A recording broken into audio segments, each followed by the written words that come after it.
Ya, ya. Maaf, maaf ya. Oke, Baik, udah. baik.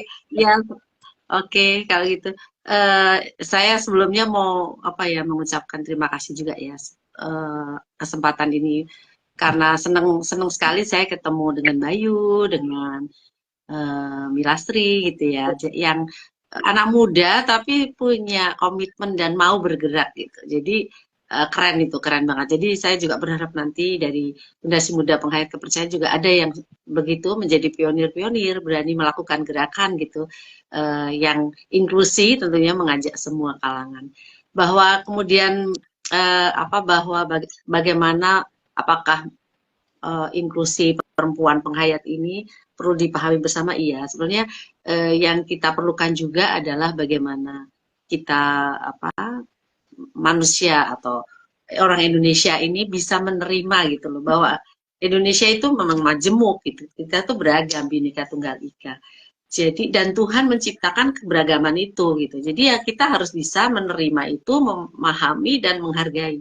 Kalau kita nggak bisa menerima itu, gimana gitu malah kita sendiri yang akhirnya tidak berkembang kemudian malah kita sendiri apa yang bukan orang Indonesia menurut saya ya kalau orang Indonesia itu harus bisa menerima dan memahami keberagaman ini.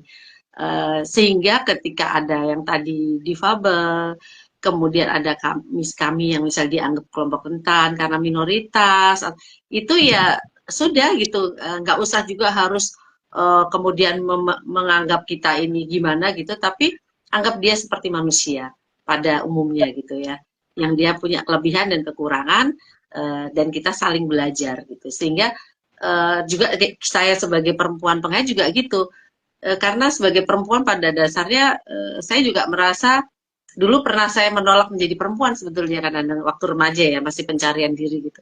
Kenapa sih aku jadi perempuan gitu? Kayaknya nggak bebas langkah saya, nggak boleh begini, nggak boleh gitu, nggak boleh pulang malam, nggak boleh kenapa dia boleh pulang malam, saya nggak boleh pulang malam misalnya seperti itu. Jadi hal-hal seperti itu yang apa yang memang perlu kita apa ya memberi kesadaran gitu bahwa perempuan juga punya hak untuk menentukan jalannya. Yang penting dia kita ini bangsa yang berbudaya, dia tidak apa ya melanggar tata nilai ya, tata nilai sosial di masyarakat gitu. Apa salahnya juga dia pergi sendiri, apa salahnya dia pergi pulangnya malam gitu ya. Jadi kalau saya dulu akhirnya saya sering pergi karena saya juga karena suami saya kerja, misalnya saya mengantar anak saya sekolah, sambil nunggu saya duduklah di apa di tempat makan dekat sekolah misalnya.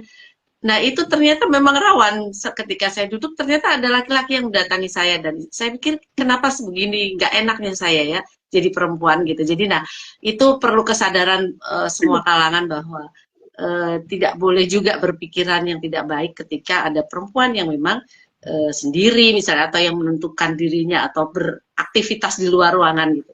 Itu sih Mbak sebetulnya tentunya kita berharap selain dari penghayat sendiri bisa mau keluar dan bergabung ya dengan keberagaman ini juga apa masyarakat Indonesia perlu juga diberikan kesadaran. Tadi bagus Mbak Milastri sudah membuat komunitas seperti itu gitu ya. Jadi bagaimana kesadaran gender itu perlu dipahami oleh laki-laki juga. Baik itu aja pasti. Oke, thank you, Breno.